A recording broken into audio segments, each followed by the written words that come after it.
ini saya tercatat sebagai mahasiswa PPG dalam jabatan Angkatan 3, Prodi Pendidikan Geografi, Universitas Muhammadiyah Purwokerto tahun 2023.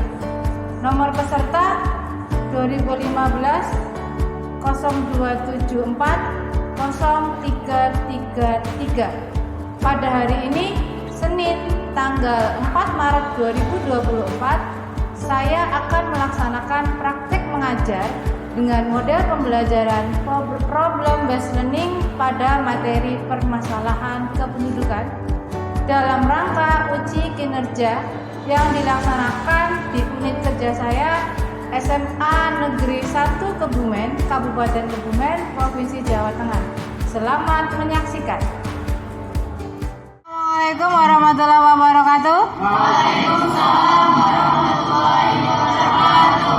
Ya, sebelum kita memulai pembelajaran, seperti biasa untuk salah satu memimpin berdoa. Ayo ketua kelas. Siap, gerak. Doa mulai.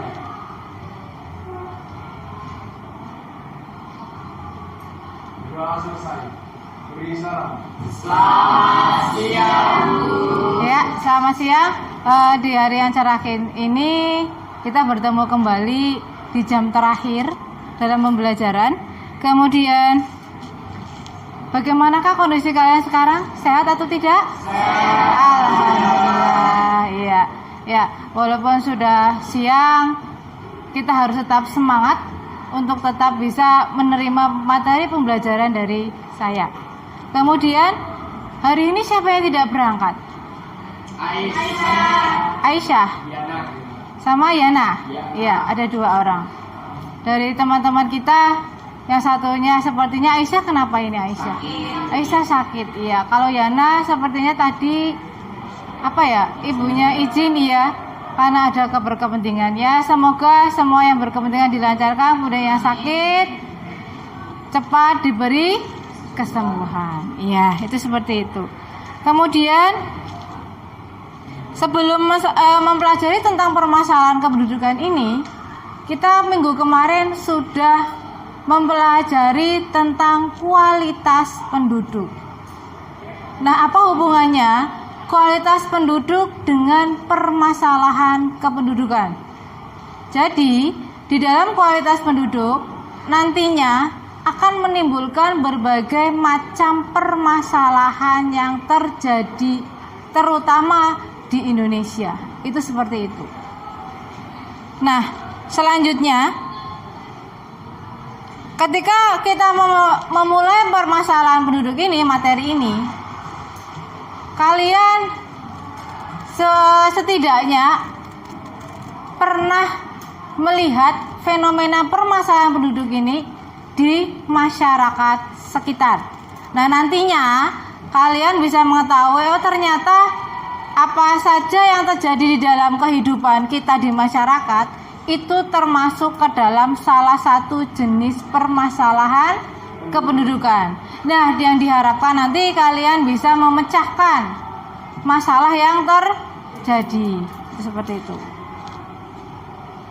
Kemudian lagi kita lanjut untuk manfaat.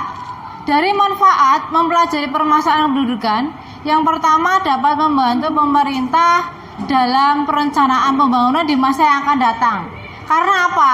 Nantinya kalian-kalianlah ini yang nanti akan menggantikan generasi-generasi yang sekarang duduk di dalam pemerintahan gitu. Kemudian yang kedua, mengetahui gambaran secara real terkait penduduk Indonesia. Ini kenapa? Karena kita semua, saya dan kalian dan yang lainnya di luar ini merupakan bagian dari penduduk Indonesia. Warga kita yang di Kebumen ini semuanya termasuk ke dalam penduduk Indonesia. Nah, ini seperti itu. Kenapa kita harus lihat gambaran real? Kita harus tahu berapa pertumbuhan penduduk yang terjadi di tempat kita. Apakah menurun? Apakah semakin meningkat? Karena harapan dari pemerintah, pertumbuhan penduduk Indonesia setidaknya bisa menembus kurang dari 1%. Nah, yang ketiga, dapat membantu mencari solusi terhadap permasalahan pendudukan yang terjadi di lingkungan sekitarnya. Ini yang sudah saya tadi bilang bahwa sebetulnya banyak sekali permasalahan-permasalahan yang terjadi, tetapi kalian tidak tahu, oh ini ternyata termasuk ke dalam permasalahan kependudukan. Dan yang kependudukan ini, materinya ataupun lingkupnya sangat luas. Gitu. Kemudian, setelah manfaat, itu ada tujuan yang tujuan mempelajari permasalahan kependudukan. Yang pertama adalah dapat mengetahui berbagai macam contoh permasalahan kependudukan yang terjadi di masyarakat. Ini tujuannya. Kemudian yang kedua, dapat menganalisis permasalahan kependudukan yang terjadi di masyarakat. Itu kayak gitu. Nah, setelah itu, inilah teknik penilaian yang akan serangkaian teknik penilaian yang akan kita lakukan dalam pertemuan kali ini. Yang pertama adalah penilaian secara kelompok. Ini nanti mencakup kekompakan anggota kelompok dalam mengerjakan LKPD, kemudian kedataran dalam menganalisis suatu permasalahan. Nah, kekompakan ini tentunya nanti akan menjadi poin tersendiri dalam penilaian secara kelompok. Kalau untuk individu, nanti misalkan adalah tentang keaktifan individu di dalam kelompok. Saya berharap nanti ketika mengerjakan lembar kerja, semuanya berpartisipasi aktif. Jadi nanti semuanya akan selesai sesuai dengan waktunya. Karena sudah saya setting bahwa semuanya akan selesai pada waktu yang telah ditentukan. Nah, nanti waktunya untuk mengerjakan LKPD sampai dengan presentasi, nanti kita membutuhkan waktu sekitar 28 menitan. Itu sudah sampai presentasi. Maka diharapkan dari partisipasi anggota kelompok supaya materi yang diajarkan juga selesai. Lembar kerja yang saya berikan selesai. Kemudian mengerjakan soal evaluasi. Ya, ini tentunya sudah saya setting juga di Teams kalian. Saya berharap kalian sudah mempersiapkan alat untuk mengerjakan Teams-nya itu beserta provider kuotanya. Nah, ini untuk video. Sebelum masuk ke video, ini saya lihatkan dulu apa saja yang harus kalian lakukan ketika kalian menyimak video. Nah, inilah yang nanti akan kalian kerjakan dulu yang setelah melihat video itu. Jadi yang pertama, bagaimana kondisi penduduk Indonesia saat ini. Kemudian bagaimana tanggapan kalian tentang tayangan video yang nanti akan saya putarkan, gitu ya.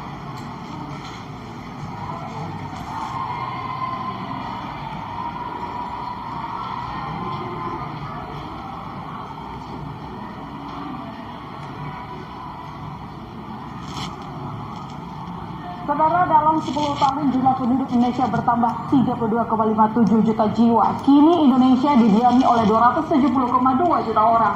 Penambahan penduduk ini mengemukakan dari hasil sensus penduduk 2020 oleh Badan Pusat Statistik. Jika diambil rata-rata, laju pertumbuhan penduduk sejak 2010 berada di level 1,25% dari 237,63 juta jiwa. Kenaikannya melambat dibandingkan sebelumnya. Jika dilihat dari luas daratan Indonesia, maka kepadatan penduduk mencapai 141 jiwa per kilometer persegi. Nah, lebih dari 50% terkonsentrasi di Pulau Jawa, saudara, sebanyak 151,6 juta orang dan terbanyak berada di Jawa Barat. Kemudian di posisi nomor 2, 21,68% penduduk Indonesia berada di Sumatera, diikuti oleh Sulawesi, Kalimantan, kawasan Bali, Nusa Tenggara, dan terakhir Maluku dan Papua. Dan kini keberadaan generasi Z yang sekarang berusia 8 hingga 23 tahun dan generasi milenial mendominasi. masing-masing dengan proporsi 27,94 dan 25,87%.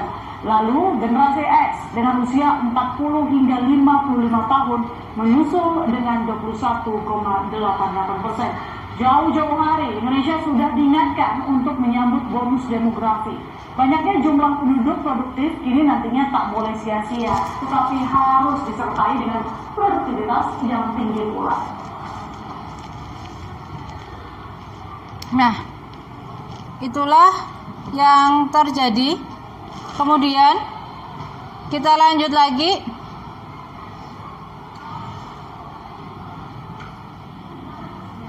Yang saya tanyakan, bagaimanakah kondisi penduduk Indonesia saat ini dari tayangan video tadi? Kondisinya gimana? Semakin padat. Terus apa lagi? Berpusat di Pulau Jawa. Terus apa lagi? Satu lagi? Angka kelahiran tinggi. Tadi didominasi.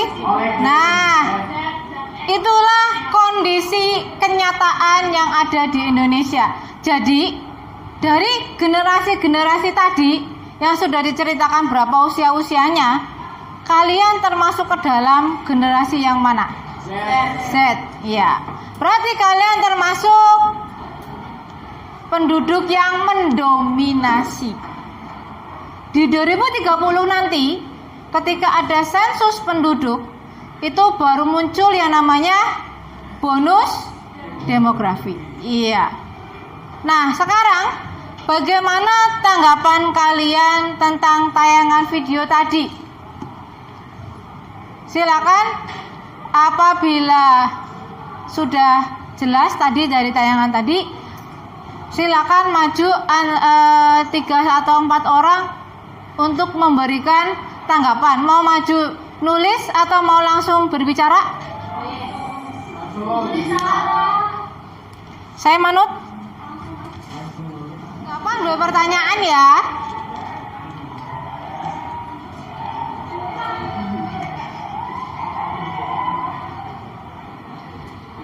Jadi video tadi sebetulnya banyak kaitannya dengan permasalahan penduduk yang terjadi.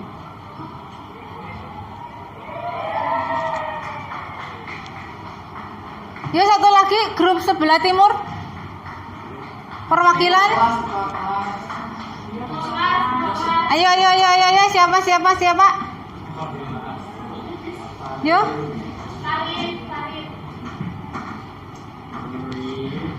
Maju.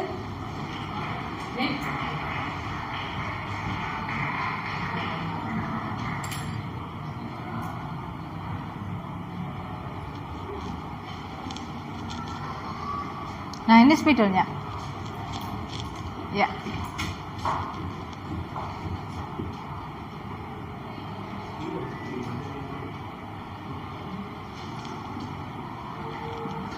Ih, tipis banget tadi.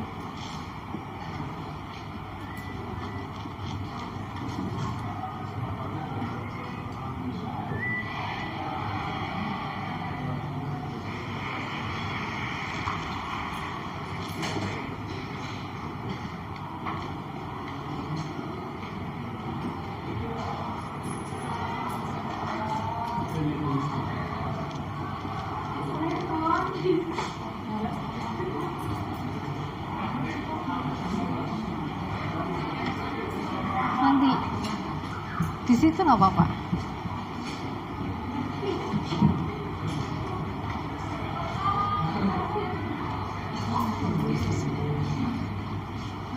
Belum ya, karena memang seperti itu. Kemudian nomor 3, apa peran kelompok usia produktif dalam pertumbuhan ekonomi Indonesia?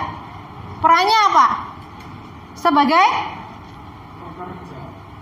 bisa sebagai pekerja, sebagai konsumen, pembuka lapangan pekerjaan. Bisa jadi pekerja, bisa membuka lapangan pekerjaan, bisa menjadi konsumennya, bisa. Dan satu lagi, karena tentunya nanti ada beberapa orang yang akan menduduki pusat pemerintahan, itu berarti bisa juga perannya apa? Keputusan, membuat keputusan atau Nah, itulah. Bagaimana cara mengoptimalkan potensi mereka? Mengoptimalkan berarti apa? Dengan pendidikan, meningkatkan mutu pendidikan. Nah, ada salah satu caranya, biasanya pemerintah akan mengadakan yaitu wajib belajar. Ya, untuk khusus di Jawa Tengah, itu wajib belajarnya adalah 12 tahun. Begitu. Ini salah satu cara mengoptimalkan potensi mereka. Karena nantinya yang akan mengolah ataupun mengolah sumber daya alam yang ada di suatu tempat, kemudian yang memegang teknologi itu adalah generasi yang muda. Nah, pendidikan juga. Terus yang kedua, selain pendidikan berarti apa? Untuk mempengaruhinya. Pemaning. Yaitu tentang selain pendidikan, Nah, ini perlu karena kesehatan itu nantinya yang akan mempengaruhi optimal seseorang dalam mengikuti pendidikan atau menjalankan mengikuti persekolahan. Boleh berupa pertanyaan, boleh berupa tanggapan.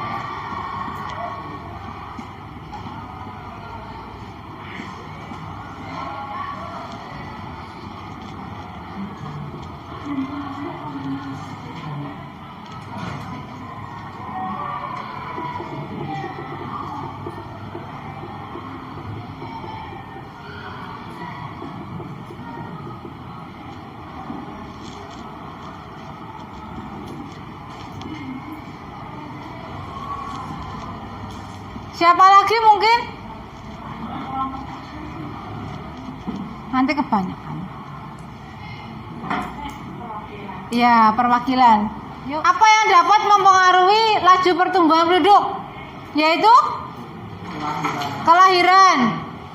Kelahiran yang meningkat tinggi. Terus kematiannya rendah. Kemudian apalagi? Mobilitas penduduk. Itu jawaban untuk yang nomor 1. Kemudian lanjut yang nomor 2. Apakah Indonesia sudah siap menghadapi bonus demografi dari segi lapangan pekerjaan? Belum. Karena apa? Masih terbatas.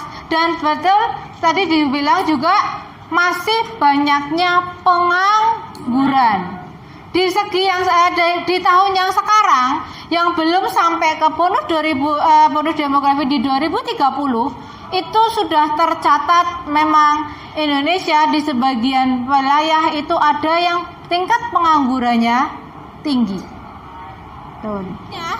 Silakan membuat kelompok yang beranggotakan 3 sampai 4 orang.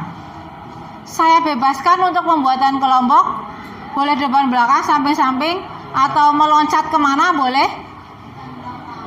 Di antaranya 3 sampai 4 orang. Nah, kalau sudah, yuk kita bentuk kelompok. Jadinya gimana ini?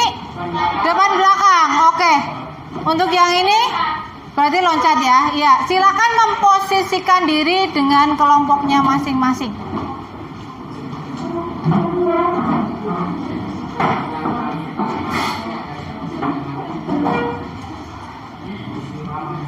Nah, ini materinya. Materi pokok dari permasalahan kependudukan yang pertama, nanti permasalahan kependudukan itu dibagi 2. Ada yang bersifat kuantitatif atau jumlah, ada juga masalah penduduk yang bersifat kualitatif. Seperti itu. Sudah? Ya, apa saja yang termasuk ke dalam masalah penduduk yang bersifat kuantitatif?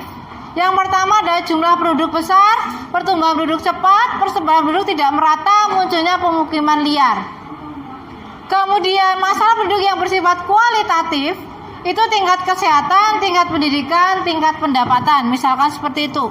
Kemudian upaya mengatasi pemanfaatan permasalahan kependudukan. Ini upayanya. Yang pertama, pengurangan pertumbuhan penduduk, pemerataan pembangunan, meningkatkan kualitas gizi balita, kemampuan meningkatkan bidang teknologi agar dapat mengolah SDA, mewajibkan pendidikan 12 tahun. Nah, sudah LKPD sudah saya share di grup. Silakan dilihat, disimak, dan dikerjakan.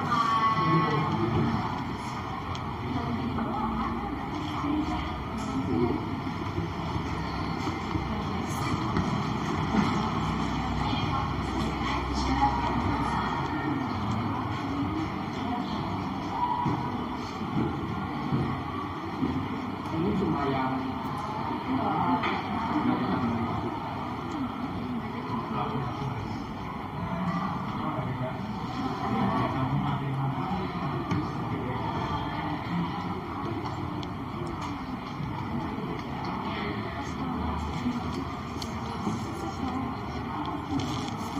Enggak lama.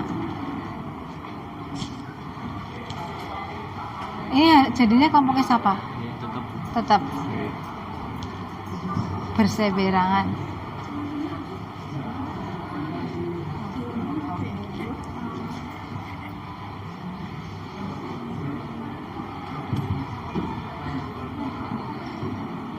apa yang salah?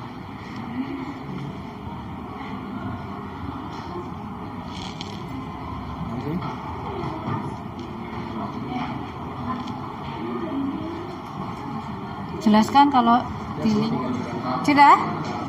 Ya, udah. Waalaikumsalam. Kami dari kelompok 4 akan menjelaskan tentang kaitan masalah kependudukan dengan visi Indonesia 2045. Saya Senanita Bintang nomor absen 16. Saya Smavelita Sema nomor absen 15. Jadi yang pertama ada informasi yang didapat dari infografis Indonesia 2020 sampai 2050 dengan tema menuju visi Indonesia 2045. Jadi informasi yang didapat adalah proyeksi penduduk Indonesia hingga tahun 2045 dengan fokus pada jumlah penduduk usia produktif, anak-anak dan lansia. Terdapat pula pembahasan mengenai pembangunan manusia dalam 3 kelompok penduduk yang membutuhkan pendekatan yang berbeda-beda. Selanjutnya adalah kaitan informasi dengan materi. Kaitan dengan informasi tersebut adalah masalah penduduk yang bersifat kuantitatif. Permasalahan ini menciptakan tekanan dari sumber daya, infrastruktur, dan lingkungan, serta mempengaruhi struktur usia populasi dan kebutuhan sosial ekonomi. Selanjutnya solusinya adalah dengan pengurangan pertumbuhan penduduk. Salah satunya dengan kampanye penyuluhan dan edukasi mengenai pentingnya KB. Ada yang mau dipertanya? Berarti langkah, saya tanya dulu ya. Langkah utama yang dilakukan pemerintah untuk mencapai tujuan yang 2045 ini yang sudah terlihat itu apa? Kira-kira menuju Indonesia 2045 yang sudah jelas dilihat, yang sudah nampak pembangunan. Terus apa lagi? Itu termasuk ke dalam infrastruktur. Terus apa mana yang sudah? Mulainya apa? Migrasi, iya. Ya sudah. Jadi yang dari permasalahan itu sebetulnya ada beberapa jumlah penduduk yang tidak merata. Dengan adanya migrasi atau perpindahan, ini setidaknya nanti akan mendukung program dari Indonesia 2045. Ada yang menanyakan lagi? Yuk, satu saja. Apa bisa?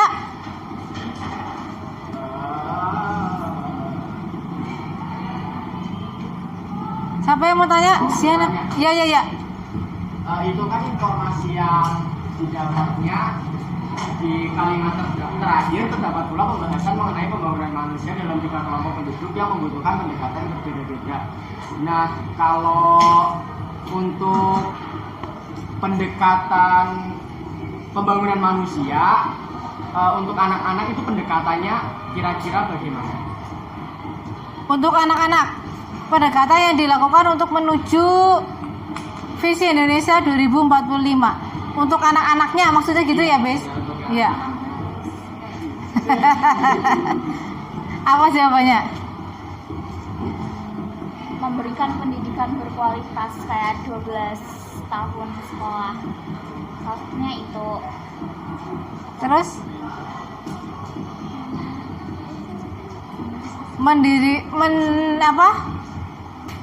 yang soal pendidikan ya tadi ya.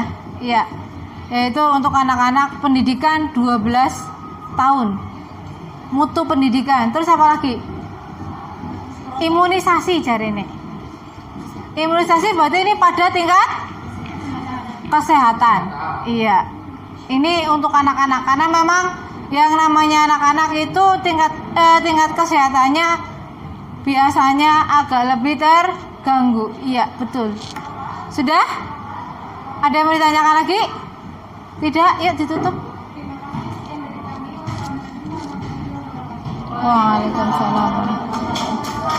Ya, nah.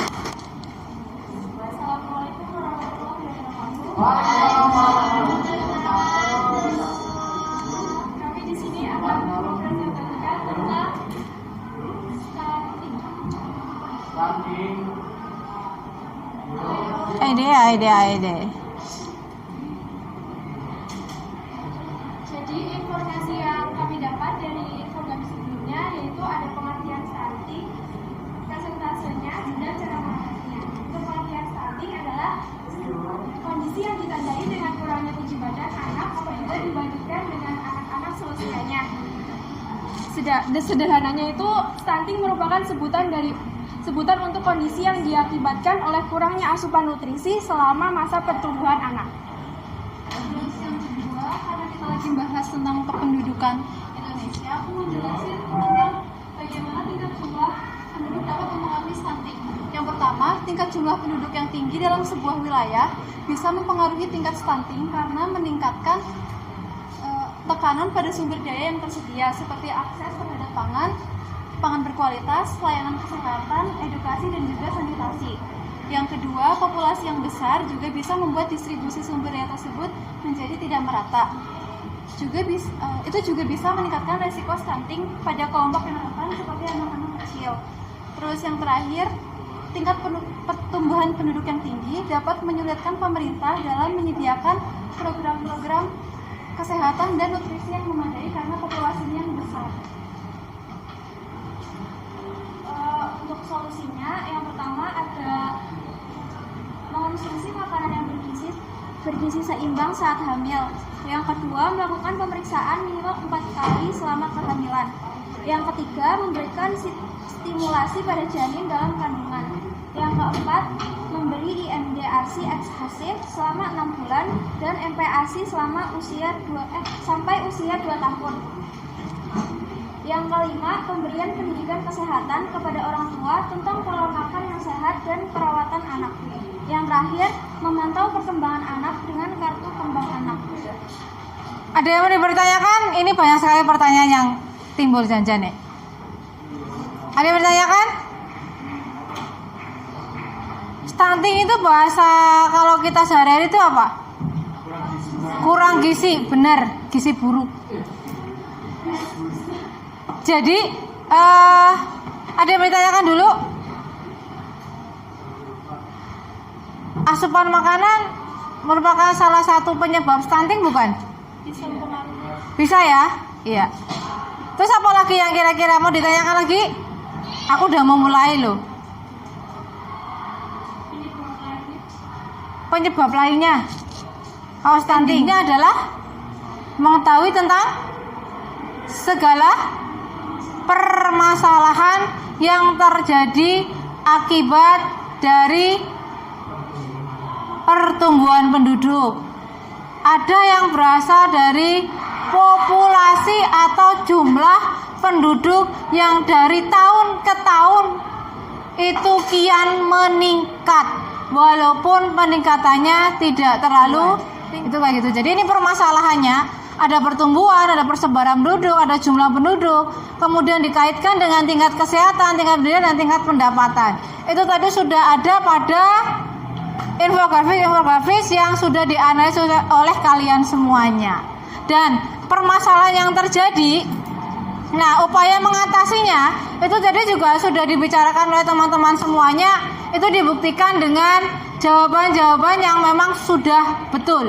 Jawaban dari pertanyaan-pertanyaan saya, kemudian pertanyaan-pertanyaan kalian itu sudah betul. Begitu. Sudah? Ada yang mau dipertanyakan dulu untuk materi hari ini? Tidak? Ya, silakan nanti kalian bisa mengerjakan refleksi. Tapi refleksi terlebih dahulu, kemudian nanti baru mengerjakan persoalan atau evaluasi. Refleksi nanti akan saya kirimkan setelah ini ya. Ya. Kemudian silakan kalian melakukan evaluasi yang sudah ditampilkan ke Teams. Selamat mengerjakan. Ini saya tutup yo. Nanti kelihatan semua ini jawabannya. Walaupun sebetulnya jawabannya tidak ada di sini, cuman yang di soal adalah aplikasinya.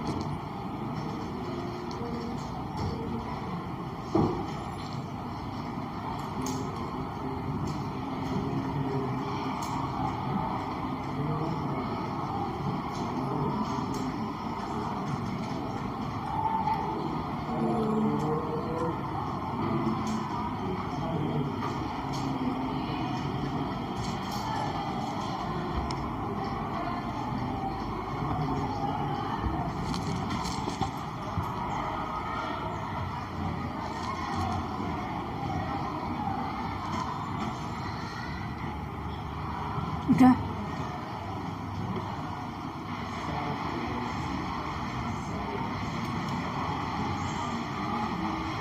Cek. Kita lihat hasil perolehannya.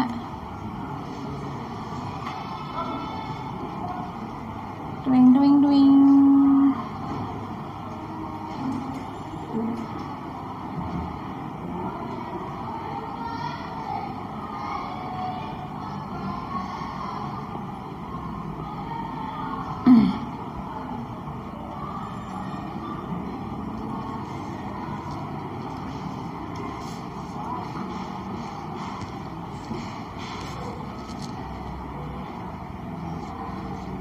Oh iya.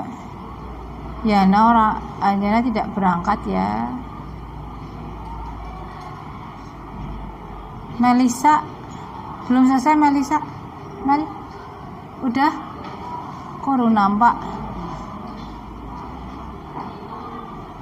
Dia Ayu Novi. Wih, hah? Baru dikirim? Ya wis.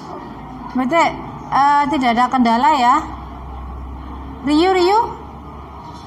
Ya. Ini materi terakhir. Kemudian di pertemuan berikutnya silakan nanti kita bersama-sama mempelajari tentang mitigasi bencana. Untuk hal tentang mitigasi bencana bisa dipelajari dulu di rumah sambil mencari literatur sumber informasi supaya nanti ketika mempelajari mitigasi bencana di pertemuan berikutnya kalian sudah setidaknya paham. Begitu ya? Iya. Kalau sudah, kita tutup, berdoa dulu. Yuk, Bi. Belum siap? Enggak. Berdoa mulai.